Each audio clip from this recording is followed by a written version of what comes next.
नमस्कार। आज आचार्य तनरंग जी के जन्म शताब्दी के अवसर पर मैं शालिनी करकरे, बाबा की बड़ी बेटी, सबसे पहले बाबा को सादर नमस्कार करके उनके लिए अपने शब्दों से एक श्रद्धांजलि अर्पित करना चाहती हूँ। बाबा के साथ तो हमारा सारा जीवन ही जुड़ा हुआ है। हर पल की, हर क्षण की, हर घड़ी की हजारों छोटी बड़ी यादें हैं। कुछ याद हैं, कुछ आधी अधूरी हैं। आज मैं अपने व्यक्तिगत याद के बारे में कोई बात नहीं करूँगी। आज मैं बाबा के द्वारा स्थापित विद्यालय भारतीय संगीत कला मंदिर के विषय में एक याद सबके सामने प्रस्तुत करूँगी। भारतीय संगीत कला मंदिर हमारा विद्यालय, जो हमारा अभिमान भी था और हमारी पहचान भी था, हमारे लिए सब कुछ था।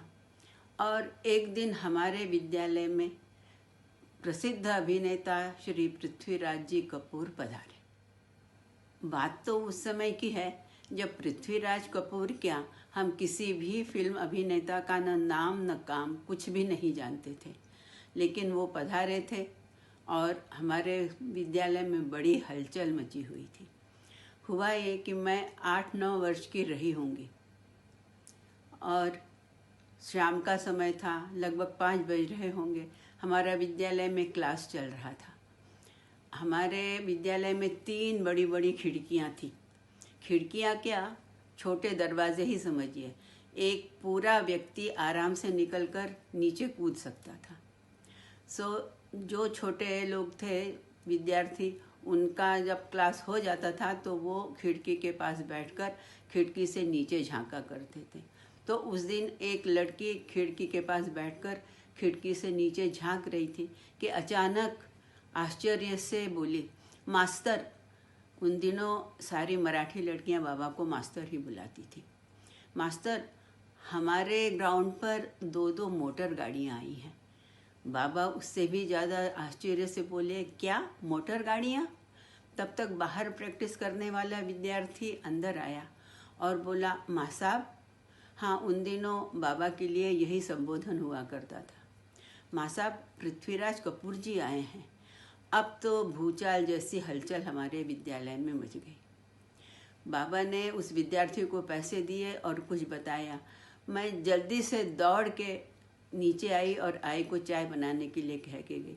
ऊपर के लोगों ने बाकी का बिछायत का मोर्चा संभाला और गालीचा और लोड़ लगा के बाकायदा बिछायत कर दी। अब हमारा विद्यालय उनके स्वागत के लिए तैयार था।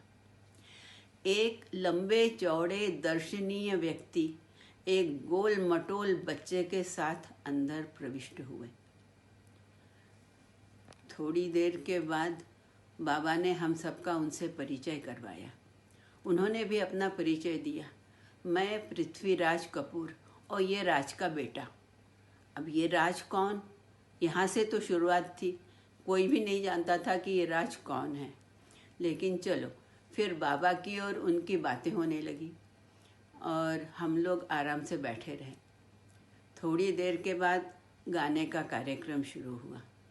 उन दिनों सागर में होने वाले छोटे मोटे सभी कार्यक्रमों की आरंभकर्ता मैं ही हुआ करती थी। तो यहाँ पे भी मैंने ही आरंभ किया। उन दिनों आरंभ वाला गीत हुआ करता था, वीणा वादिनी वरदे। पहला गीत हुआ और उसके बाद बारी बारी से सब लोग गाने लगे। अब हमारे बाबा ने एक बड़ा सा प्लेन कागज़ लिया और उसमें ऐसे अर्धगोलाकार आकार में बड़े बड़े अक्षरों से लिखा, भारतीय संगीत कला मंदिर सागर। और उसे आज हम क्या कहते हैं, शेडेड या ऐसे 3 डायमेंशनल, इस तरह के वो अक्षर बना के उसे बहुत सुंदर तरीके से शेड किया।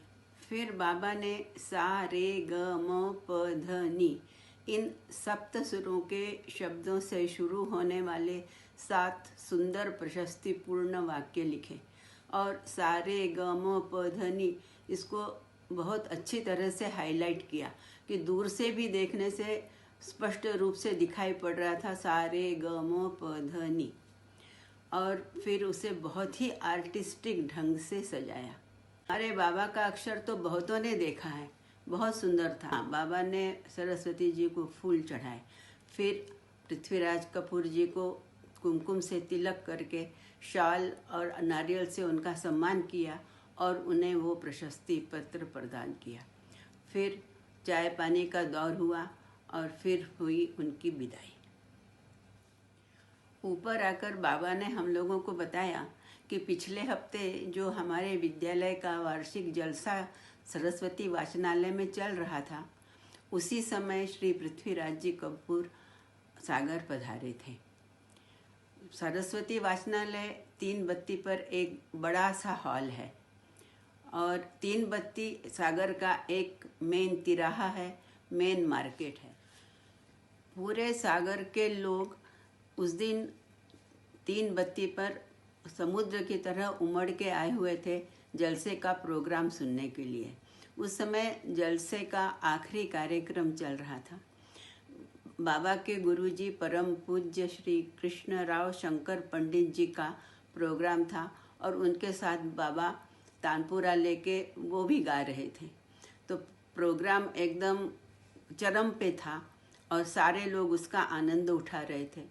अब पृथ्वीराज जी को कहीं जाने का रास्ता नहीं मिला, उन्होंने भी एक तरफ अपनी गाड़ी खड़ी करवाई और उन्होंने भी संगीत का भरपूर आनंद लिया। विद्यालय का क्लास समाप्त होने के बाद बाबा ने नीचे आकर आई को बताया कि पृथ्वीराज कपूर जी ने बाबा को बम्बई बुलाया है और बहुत आग्रह से बम्बई बुलाया है, पर कहते हैं ना कि हो ही वही सोई जो राम रचि राखा। इसलिए आज हम लोग यहाँ पर सब लोग इकट्ठे हैं और बाबा बम्बई नहीं गए। और इसी के साथ मैं अपने शब्दों के द्वारा बाबा को श्रद्धांजलि अर्पित करती हूँ। धन्यवाद।